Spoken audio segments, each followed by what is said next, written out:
Tansya muna. Sino? Sino didistansya?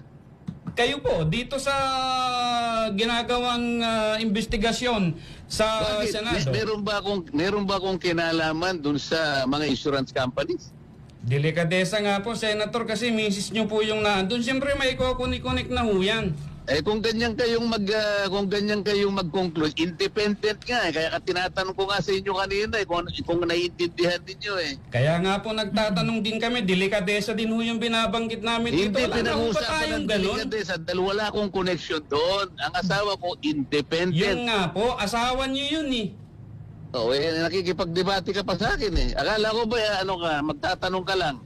Nagtatanong din po kami, pero ipo-point out ko rin po yung Kapag argumento sinasabi namin mo kasi dito. delikadesa, parang may connection ako eh. Wala nga eh. Naintindihan mo yun? Sige sir, salamat na lang po.